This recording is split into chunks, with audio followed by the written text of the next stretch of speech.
कुछ कहानियां सिर्फ जीवन नहीं, प्रेरणा बन जाती हैं।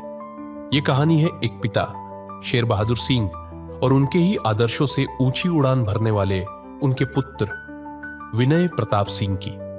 वह व्यक्तित्व जिसने इंडिया जेम्स नाम से भारतीय ज्वेलरी को विश्व में नई पहचान दिलाई। महान आत्माओं के आगमन पर स्थान, समय और परिस्थिति तीनों एक होकर शुभ वातावरण रचते हैं। महर्षि वेदव्यास की जन्मस्थली यमुना तट स्थित काल्पी की पवित्र भूमि पर शरद पूर्णिमा के दिन 22 अक्टूबर 1964 समय रात 1:04 एक होनहार बालक ने जन्म लिया। ढोल नगाड़े बजे, मिष्ठान बांटे गए, अस्पताल कर्मियों को पुरस्कार मिले। पैतृक गांव भूसौड़ी जनपद जौनपुर में बालक के बाबा लुटूर सिंह तक खुशियों की खबर पहुंची। बालक का नाम रखा गया विनय प्रताप सिंह। हंसमुख चेहरा, स्वस्थ शरीर और आंखों में जिज्ञासा। विनय बचपन से ही नटखट थे, ठुमक ठुमक कर चलते, पूरे घर को अपनी दुनिया बना लेते। एक दिन गांव से 5 किलो घी आया और बालक विनय पूरे घी में खेलता पाया गया। मां ने प्यार और सख्ती के बीच उन्हें पलंग से बांध दिया ताकि कमरा फिर से रणभूमि न बन जाए और घर सुरक्षित रहे। उस बचपन की एक तस्वीर आज भी Jaipur silver jewels private limited के कार्यालय में सजी है। विनय बचपन से खेलों में अत्यंत सक्रिय थे। खेलकूद विनय के जीवन का अभिन्न हिस्सा था। बॉक्सिंग करते समय नाक में चोट लगी पर रुके नहीं, हौसले नहीं टूटे। फुटबॉल, क्रिकेट, 100, 400 और 800 मीटर दौड़, लंबी और ऊंची कूद, हर मैदान में वे आगे रहे। उरई में अच्छे खिलाड़ी होने के कारण डीवी कॉलेज की तरफ से रोज दूध पीने का अलग से पैसा मिलता था। जब विनय कक्षा 9 में थे, पिता शेर बहादुर सिंह अमेरिका चले गए। काल्पी छोटा शहर था जहां हर कोई बच्चों को प्यार करता था। पिता की अनुपस्थिति में विनय छात्र नेता बन गए। बीएससी के बाद 1983 में विनय अमेरिका पहुंचे। सिटी यूनिवर्सिटी न्यूयॉर्क और पेस यूनिवर्सिटी के छात्र बने। बेहद आकर्षक व्यक्तित्व के कारण एक शानदार नौकरी मिली, पर दिल में नौकरी नहीं, बिजनेस की आग थी। उन्हें जिंदगी अपनी राह बनाने के लिए आवाज दे रही थी। जयपुर की एक कंपनी के नेक और दरिया दिल मालिक ने लाखों का माल क्रेडिट पर दिया। नुकसान हुआ पर हार नहीं मानी। डायमंड ज्वेलरी से चांदी और जयपुर के कीमती पत्थरों तक यहीं से इंडिया जेम्स की नींव पड़ी। चांदी व कीमती पत्थरों की ज्वेलरी में दुनिया और चमक उठी। जयपुर में सरकारी जमीन पर भव्य फैक्ट्री बनी।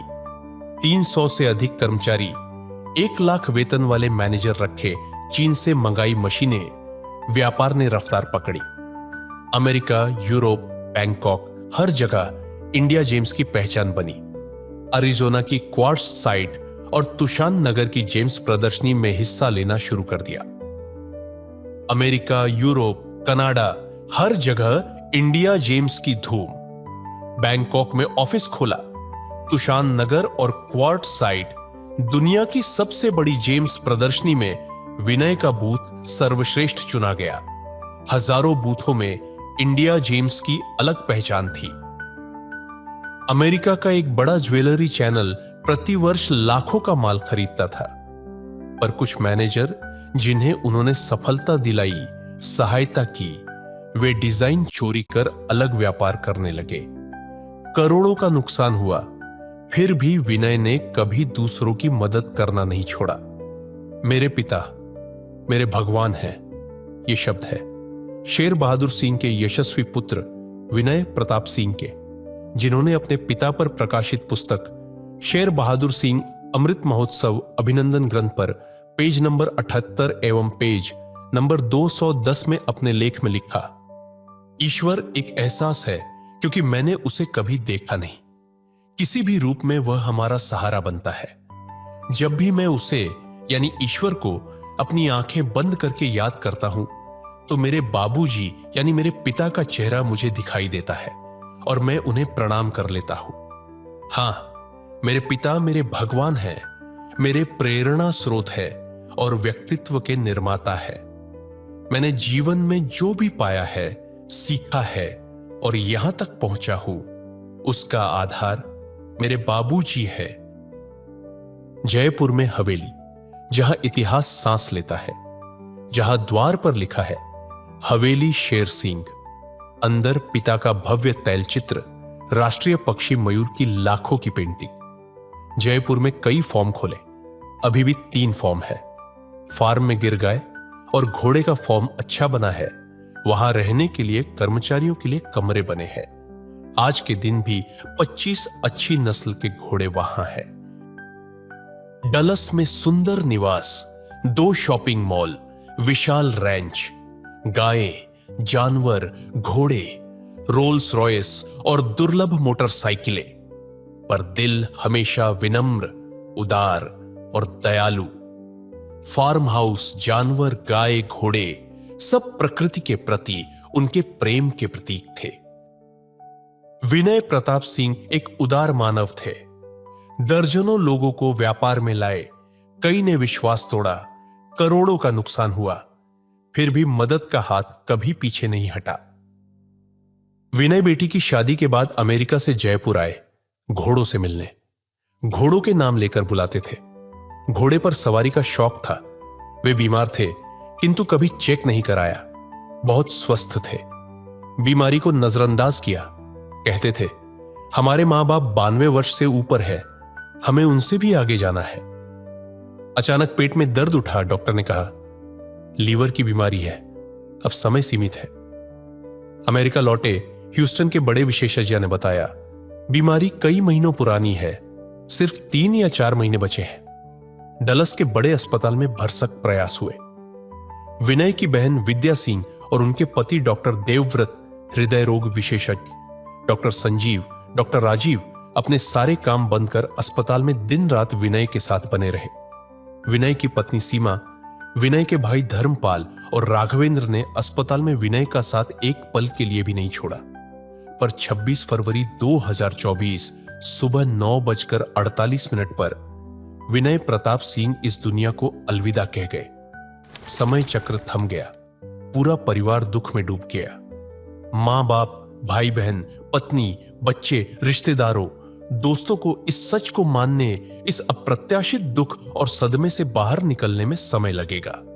पर समय का बेरहम पहिया यादों के निशान छोड़ता हुआ आगे बढ़ जाएगा।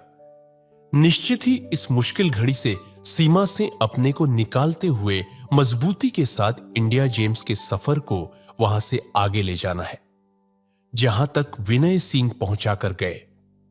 उसे विक्रम सिंह के हाथों को सौंपते हुए उसकी धाक कम नहीं होने देना है। परिवार का कोहिनूर सदा के लिए चला गया। चिट्ठी न कोई संदेश, जाने वो कौन सा देश जहां तुम चले गए। पिता शेर बहादुर सिंह कहते हैं, यह हमारे परिवार का कोहिनूर हीरा था, जो सदा के लिए इस संसार से विदा हो गया। इस पर मनुष्य का कोई जोर नहीं है। अभी भी आंसू बहाकर मन को समझाना पड़ता है, ईश्वर इतना बड़ा दुख किसी को भी न दे। लगभग 1 वर्ष सभी कार्य, मकान की मरम्मत, हवेली का रखरखाव ठीक कराकर विदा हुए। इन्हें ईश्वर का आदेश था कि कार्य पूरा करो, तुम्हें आना है। ईश्वर ने उन्हें वापस बुला लिया, पर उनकी आत्मा अभी भी अपने परिवार की रक्षा कर रही है। हानि लाभ, जीवन मरण, यश अपयश, विधि हाथ। विनय प्रताप सिंह सिर्फ व्यापारी नहीं थे, एक अद्भुत इंसान थे, जिन्होंने पिता को भगवान की तरह सम्मान दिया और भारत के नाम को दुनिया में चमकाया। उनकी आत्मा आज भी अपने परिवार के साथ है। आत्मा चली गई, पर प्रेरणा अमर है। वे अपनों की यादों में सदैव जिंदा रहेंगे। इंडिया जेम्स की चमक कभी फीकी नहीं होगी। आदमी मुसाफिर है, आता और जाता है, आते जाते रास्ते में यादें छोड़ जाता है। आज उनकी पत्नी सीमा सिंह रैंच, शॉपिंग मॉल और व्यवसाय संभाल रही है। पुत्री नताशा गूगल में उच्च प्रशासनिक पद पर। पुत्र विक्रम ऑस्टिन विश्वविद्यालय से स्नातक होकर मां के साथ पिता के पद चिन्हों को पकड़ने की कोशिश कर रहा है। Hi, my name is Vikram Singh. I'm 24 years old. Like Ram Babu said, I'm the son of Vinay Pratap Singh. And now, myself, along with my mother and my sister, are continuing my dad's legacy of India Gems, along with Sterling Stone Jewelry. His entrepreneurial spirit is what has made this company great, and it's what is still within us, and will continue to drive this company towards success and greatness.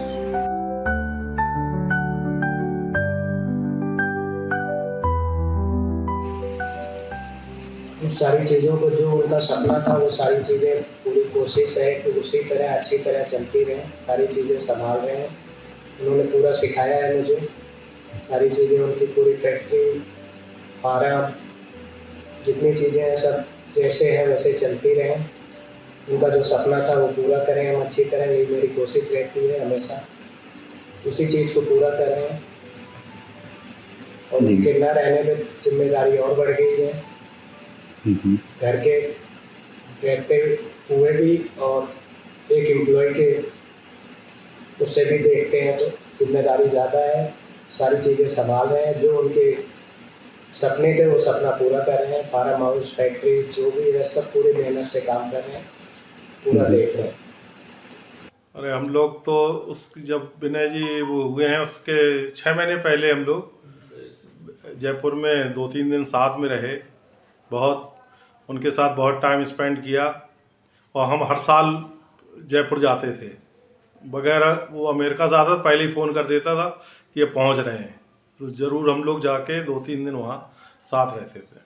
मैं उनका लंगोटिया यार हूँ। माने ये तब से हमारे साथ मित्र हैं जब वो हमारे घर के बगल में रहते थे, जहाँ आप अभी देख के आए हैं, उसी के बगल में ही हमारा मकान है। और हमारे साथ सुबह उठ के हमारे फादर एक्सरसाइज कराते थे हम दोनों लोगों को, और हम लोग क्लास फेलो थे। और दिन में कम से कम 8-10 घंटे 12 घंटे हम लोग साथ रहते। और क्लास में हम लोग भी बहुत पिटे हैं शेर बहादुर सिंह मास्टर साहब से, क्योंकि हम लोग शैतानियाँ करते थे तो वो हम लोगों को मारते थे अच्छी शिक्षा देने के लिए। और जब भी जयपुर आते थे तो हम सब मित्र वहीं बराबर रहते थे 3 दिन 4 दिन। और यार बाज आदमी, मतलब उसके जैसा यार फिलहाल मिलना मुश्किल है। और आज भी हमारे मन में दिल में जिंदा है वो। आज भी विश्वास नहीं कर पाते हैं कि आज हमारे बीच में विनय सिंह नहीं रहे। जी, मेरा नाम अरविंद शर्मा है। मैं विनय प्रताप सिंह का काफ़ी नज़दीकी दोस्त रहा हूँ जी। और पिछले साल बहुत ही दुखद उनकी मृत्यु हुई है, जिससे हम सभी लोग बहुत आहत हैं। और अभी तक ये विश्वास नहीं हो पा रहा है कि वो हम लोगों के बीच नहीं है। और वो जब जयपुर आते थे अमेरिका से तो हम लोगों को वो ज़रूर बुलाते थे जयपुर, और हम लोग जाते भी थे कई बार। लास्ट बार जब वो आए थे तो वहीं से उन्होंने फ़ोन कर दिया था कि मैं आ रहा हूँ, आप लोग भी तैयारी कर लो वहाँ आने की। और वो आ भी गए, पर अनफॉर्चुनेटली तबीयत आते ही उनकी ज़्यादा बिगड़ गई। आए थे वो 1.5 महीने के लिए, लेकिन उनको 3 दिन के अंदर ही लौटना पड़ा वापस। बस इसके बाद फिर उनकी खबर ही आई, इसके बाद कोई मुलाकात हम लोगों की हुई नहीं। भाई थे और वो जब गांव आते थे तो गांव के लोगों को इकट्ठा करवा करके, और हमसे फ़ोन चलने के पहले जयपुर से या अमेरिका से हमारे पास फ़ोन करते थे कि अमरपाल मैं फला तारीख को आ रहा हूँ और बकरे का व्यवस्था करना, कम से कम 20-20 किलो का बकरा 2 होना चाहिए गांव वालों को खिलाने के लिए। मैं आऊँगा, सबको बुलाऊँगा और सबको खिलाऊँगा अपने साथ बैठ करके। सबसे मिलूँगा। और गांव में होली में आए थे अभी कुछ दिन पहले, मतलब आज 9 साल 10 साल पहले, तब से तो आए नहीं बेचारे। होली में पूरे गांव में रंग घोर करके जा करके और अबीर ले करके सबसे मिले थे वो। और फिर आने के लिए कह रहे थे, लेकिन भगवान को मंजूर नहीं हुआ। और हम लोग सब बुलाते ही रह गए, वो कहते ही रह गए कि मैं आऊँगा भैया, आप हिरासिए मत। लेकिन आ नहीं पाए, तो भाग्य ऐसा हुआ। और जब उनकी बात करते हैं तो आँख में आंसू आ जाता है। हमारे परिवार में उनके अलावा और दूसरा कोई नहीं। उम्र हो गया है 50 साल। मैं यहाँ 2022 से 2002 से अभी 2025 हो गए, 20-22 साल हो गए खाना बनाते हुए। मैं नेपाल से हूँ, रहने वाला नेपाल का हूँ। तो यहीं विनय प्रताप सिंह जी सेठ जी है मेरे, उनके ही खाना बनाता था। अब सेठ जी रहे नहीं, फिर भी अभी तक बनाए रहूँ, यहीं हूँ। कमी तो है ही, उनकी कमी तो महसूस होता ही है। होना और ना होना फर्क तो होता ही है। और वो है कि हमारी सेठानी ठीक है, हमको आने वाली है, वैसा हमको हिम्मत बना देती है। इतनी है, खाली हमारा सेठ जी नहीं दिख रहे, नहीं बाकी बात में हमारी सारी चीज़ की वही ठाट चल रही। परेशानी कोई चीज़ की परेशानी नहीं है हमको। सेठ जी के खेलने के ये सब हमारी ईद आ रही थी, अब तक तो सेठ जी हमारे कपड़े लत्ते कंप्लीट करवा देते। सारी चीज़ की व्यवस्था आराम से महीना टाइम से गाड़ी आ जाती है, हमारी 1-2 महीने पहले ही आ जाती है। खर्चा पानी हमको सेठ जी खुल देते थे, अब भी वही चल रही है। हाँ, वैसे ईद आ रही है, हमारी सेठानी आ रही है कल परसों में, वही व्यवस्था हमारी सही। हाँ, मिले रहन अपने मकान उकानी पन के गई रहे, घूमी टहरी रहे, जहाँ कमवा होत रहा वहीं गई रहे। और चिड़ियाघर और कुल दिखाए रहन, घुमाए रहन, रहत गए, तबावत गए। और लिफ्ट से लग रहन वहाँ कई कोठी पहुँच गए रहे। अच्छा, चारों ओर घुमाए रहन, भाव ठीक मनाई हैं। इज्जत भाव कह रहन, विदाई कह रहन नेक के। हाँ,